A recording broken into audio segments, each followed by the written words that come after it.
She thought she was cursed, but God wasn't punishing her. He was preparing her. Emily never missed a Monday. Every morning, same coffee shop, same bus, same 8:45 arrival. She was the kind of person who held it all together. Orderly desk, polite smile, always on time. But that morning, everything unraveled. She had barely taken a sip of her coffee when her manager called her in. "We're downsizing," he said. "It's not personal." But it felt personal. In one folder, 6 years of her life were reduced to a severance check and a list of counseling resources. She walked out stunned, rain beginning to fall like some cruel movie cliché. Later that afternoon, her phone screen cracked. By evening, her landlord left a voicemail about missed payments, and when she called her mom, she didn't answer.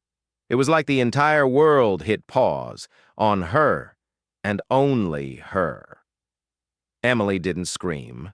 She didn't cry. She just sat at a bus stop, alone, wet, holding a soggy folder full of plans that no longer mattered. People passed by, lost in their own stories. But she felt invisible. God. Why? She didn't even say it aloud. It was more like a whisper inside her soul. The bus was late. Typical. Emily sat motionless, watching water drip from the edge of the metal bench. Her shoes were soaked, her thoughts louder than the traffic. That's when she noticed someone standing nearby. An older woman, gray hair, long coat, holding a shopping bag with shaking hands. She looked at Emily and smiled. "Rough day?" she asked gently. Emily hesitated. She hadn't spoken to anyone since the office. She wasn't even sure she had the energy to explain. "You could say that?" she muttered. The woman nodded, like she already knew. They sat in silence for a while. Then the woman spoke again, this time softer. "Sometimes God allows everything to fall apart, so he can rebuild us without the things that were never meant to stay." Emily looked up. "Excuse me?" The woman smiled again. "You're not being abandoned. You're being reshaped." Emily felt something stir in her chest. Not comfort. Not yet. But a kind of pause inside the storm. "Have you ever lost everything?" she asked. The woman nodded slowly. "My husband, my son, my home. Years ago. I thought God forgot me, but now I know he was pulling me closer." Emily blinked back tears. She hadn't cried in days. This stranger was saying everything she hadn't been able to. "Why are you telling me this?" Emily asked. The woman reached into her bag and handed her a small folded card.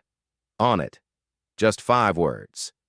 "Be still and know God." Psalm 46:10. Then the bus arrived.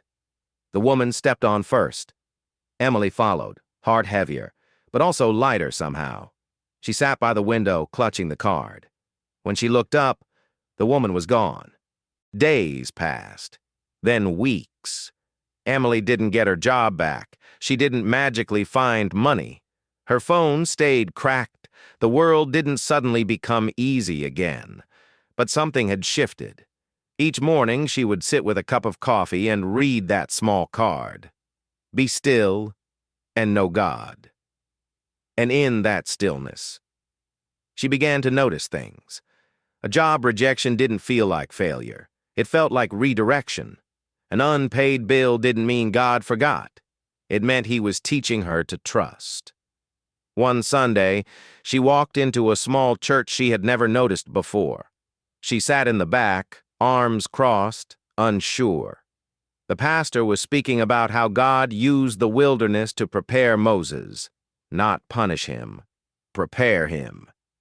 "Some of you," he said, "feel like everything's been stripped away. But maybe that's where God starts building something eternal." Emily froze. It was like he had read her story. After the service, someone tapped her shoulder. A woman. Warm smile. We're hiring a part-time admin at the office across the street. You interested? She was. 3 months later, Emily stood behind the desk of a small nonprofit that helped struggling families. She wasn't making six figures, but she was making a difference. She still had to budget. She still had to trust. But she was okay with that, because now she knew God didn't let her life fall apart to ruin her. He allowed it to fall apart, to rebuild her from the inside out. Maybe you've lost something, a job, a relationship, a dream. Maybe it feels like you're alone at the bus stop, cold, unseen, forgotten. But hear this, God hasn't abandoned you. He's preparing you. Sometimes the silence isn't empty. Sometimes it's sacred.